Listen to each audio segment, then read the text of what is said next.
Hello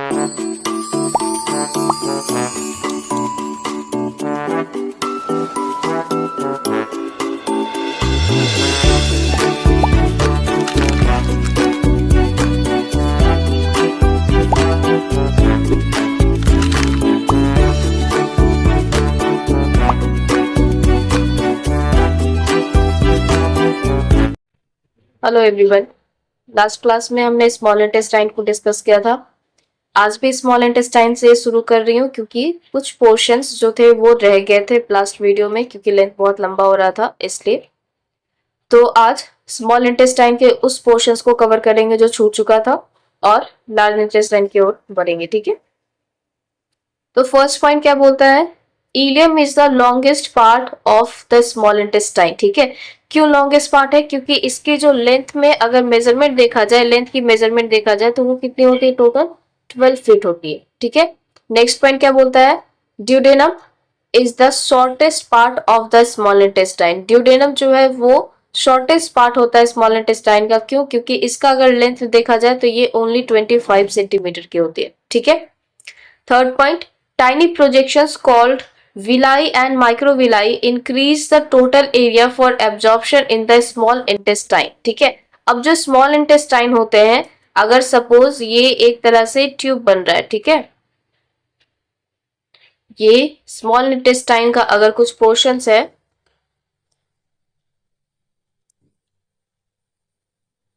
तो इस तरह के फिंगर लाइक प्रोजेक्शंस रहते हैं, ठीक है, स्मॉल इंटेस्टाइन की ट्यूब में फिंगर लाइक प्रोजेक्शंस। ये क्या कहलाता है? विलाई एंड माइक्रोविलाई, ठीक है।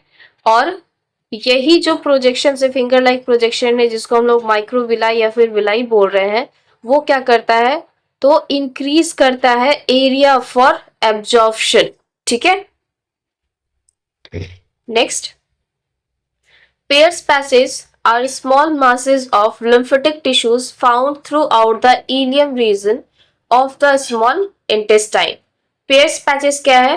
तो Peyer's patches एक मास है, स्मॉल मासेस है, किसका? लिम्फेटिक टिश्यू का, जो पूरे इलियम के पोर्शन पे, इलियम रीजन पे पाया जाता है, ठीक है। अगर कभी ऑब्जेक्टिव में क्वेश्चन आ जाता है कि पेयर्स पैचेस कहाँ पाए जाते हैं, तो अगर ऑप्शन में स्मॉल इंटेस्टाइन है तो स्मॉल इंटेस्टाइन होगा, पर अगर स्मॉल इंटेस्टाइन के अंदर वाला पोर्शन, मतलब अगर स्मॉल इंटेस्टाइन का पार्ट वाइज दिया हुआ है तो इलियम रीजन में आंसर आएगा, ठीक है।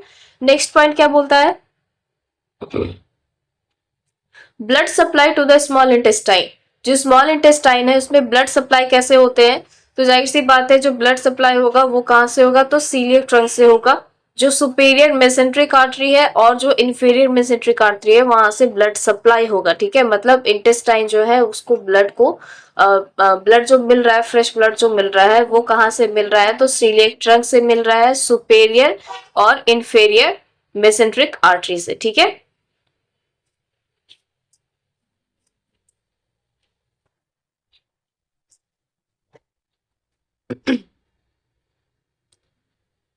अब आते हैं लार्ज इंटेस्टाइन पे, ठीक है।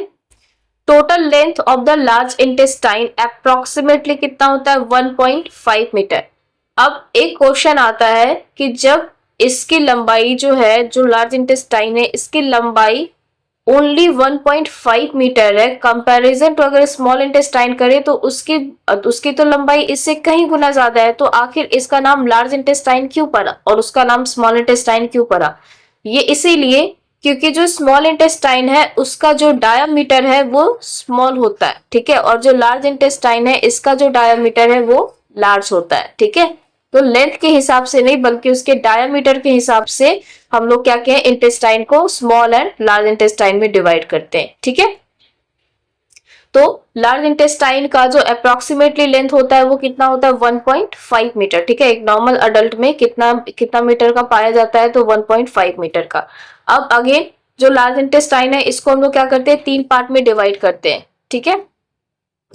सीकम, कोलोन एंड रेक्टम, ठीक है। Caecum, colon and rectum.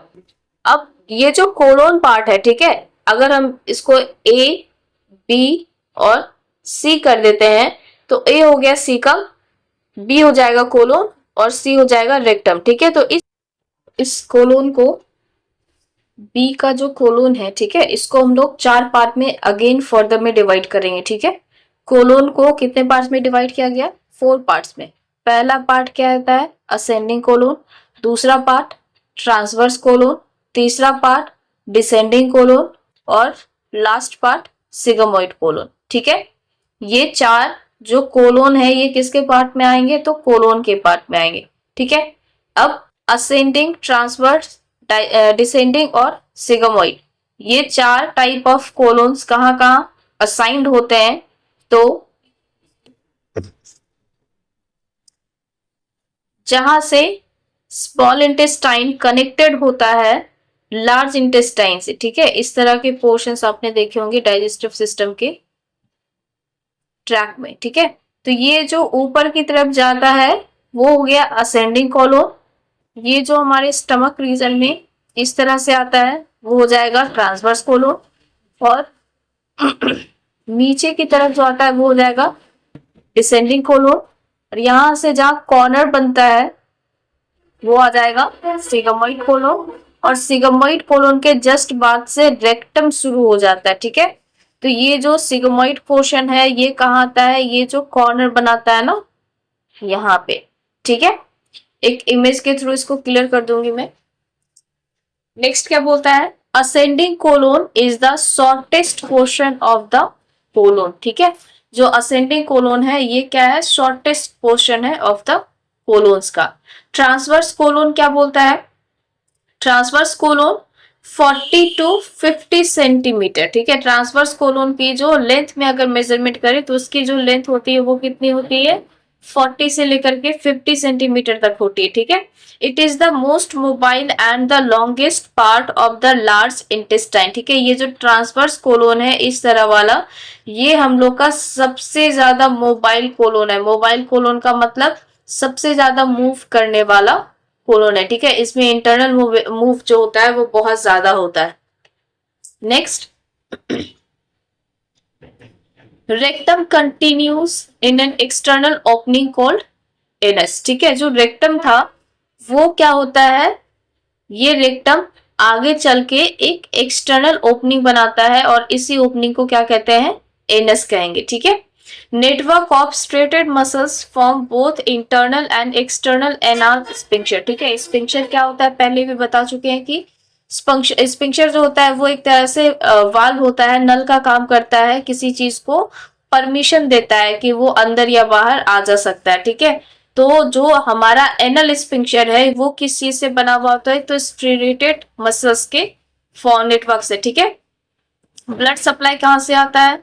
तो द सुपेरियर मेसेंट्रिक आर्टरी, जिसको हम लोग शॉर्ट फॉर्म में एसएमए भी बोलते हैं, and the inferior mesenteric artery, जिसको हम लोग आईएमए भी बोलते हैं। ठीक है, ये दोनों जो आर्टरीज है, सुपेरियर मेसेंट्रिक आर्टरी और इंफीरियर मेसेंट्रिक आर्टरी, ये दोनों क्या करती है? तो कोलोन को ब्लड सप्लाई करती है। ठीक है, next, the myenteric plexus or the Auerbach's plexus is located between the longitudinal and circular muscles layer of the GI tract. ठीक है, ये जो मेंट्रिक प्लेक्सिस होता है या फिर ऑब्लक्स प्लेक्सिस होता है ये कहाँ पाया जाता है? तो जो लेयर्स होते हैं ना ट्यूब में, ठीक है, उसके लॉन्गिट्यूडनल और सर्कुलर मसल्स के लेयर के बीच में पाए जाते हैं। ठीक है, इसका फंक्शन क्या होता है? तो मोस्टली इसका फंक्शन होता है पेरिस्टाल्टिक मूवमेंट को इंक्रीज करना। ठीक है, पेरिस्टाल्टिक मूवमेंट क्या होता है? तो ओइसोफेगस में हमने देखा था कि एक रिंग इस तरह से क्लोज होता है तो दूसरा रिंग खुलता है, तब जाकर के इस तरह से मूवमेंट होता है। ठीक है,